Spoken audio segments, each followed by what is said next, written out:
I'd like to say it's a pleasure to be here today. This is my warm-up for my Senate and House hearings next week, so I don't want anyone yelling, reclaim my time. So let's start out with Trump accounts. Trump accounts, I believe, are the most important benefit for young people since the GI Bill. Today, the app is now available on all major platforms, bringing the president's vision directly to American homes. Nearly 6 million American children have been signed up for Trump accounts, which will launch on July 4th. And I would encourage all of you to go to trumpaccount.gov to sign up. We had a historic tax filing season. We passed the largest tax cuts in American history. The average refund this filing season is nearly $3,300, an 11% increase from last year. And importantly, very importantly, 62 million returns, 44% claimed at least one of the president's signature tax cuts. No tax on tips, no tax on overtime, the reduced taxes on Social Security benefits. 85% of our seniors paid no taxes, and the auto deductibility on loans for American cars. And to remind everyone, Democrats, every Democrat voted against those programs. We've had sustained and resilient GDP growth. Real GDP has risen 2.6% over the past 4 quarters. Atlanta Fed's GDP now predicts 3.8% for this second quarter. The U.S. energy dominance, part of our resilience stems from our energy dominance. Natural gas is down, is my belief, and the futures market is showing us oil will be lower than pre-conflict levels. We are more resilient to energy price fluctuations due to President Trump's energy dominance and deregulatory agenda. The United States is now the world's largest energy exporter. The United States has never exported so much energy or produced so much energy. Main Street prosperity, the average 401k is up almost $30,000 since President Trump's inauguration. President Trump RX has already saved Americans over $600 million. I'm sure all of you will want to report on that. And the unemployment rate remains low at 4.3%. So with that, I'm happy to ask some questions. I will mention 3 weeks ago, I got an honorary degree from the University of South Carolina. So if you really want to get a question, you can call me Dr. Bessent. So, yeah.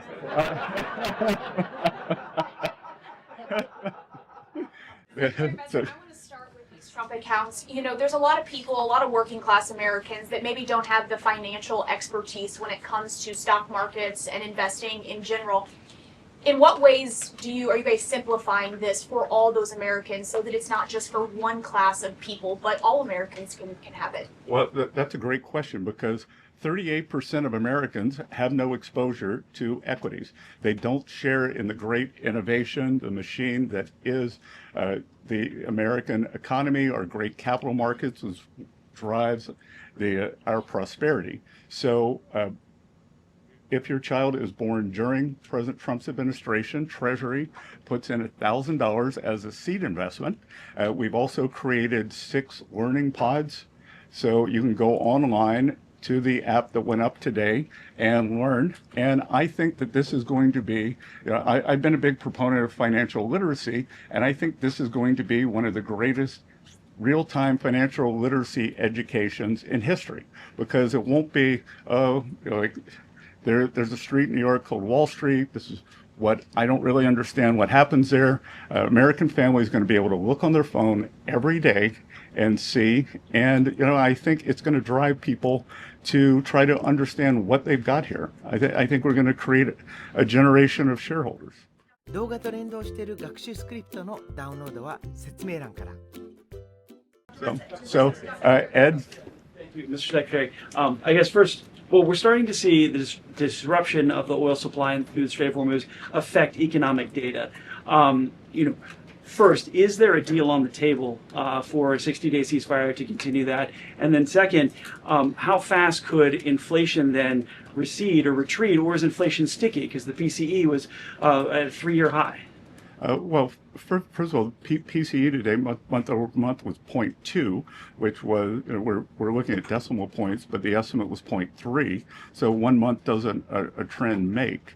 And what we've seen is actually oil prices are down about 10% in May. There are almost 2,000 ships waiting to come out of the Gulf. And I think the oil market is going to be very well supplied on the other side of this, and that we could see prices come down very quickly. We saw the UAE leave OPEC. So I would expect on the other side of this that gasoline prices will follow. On the table? Sorry? Is there an agreement with Iran on the table? The teams have been going back and forth. And President Trump has made it very clear, he talked about it at the cabinet meeting, that he has several red lines. And Iran has to turn over their highly enriched uranium. They cannot pursue a nuclear weapon. And the Strait of Hormuz, back to your question on energy, has to free transit.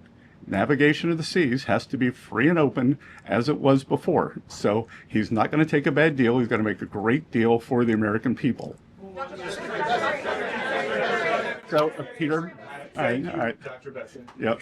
How long until we see your signature next to President Trump's face on a $250 bill? Well, again, as Treasury Secretary, I have 2 mandates for U.S. currency. At present, no living person can be on U.S. currency, and the currency must say, "In God we trust." So right now there is proposed legislation in front of the House, in front of the Senate, to change the first requirement so that a living person, Donald J. Trump, could be on a $250 bill. So it's all in the hands of the, it's all up on Capitol Hill. So at Treasury, we prepare things in advance. So we have prepared in advance that if the legislation is passed, but we will stick to the law. 記者会見動画と連動した学習スクリプトを使って聞き取れる世界へ。聞けて読めるチャンク式スクリプトは概要欄へ。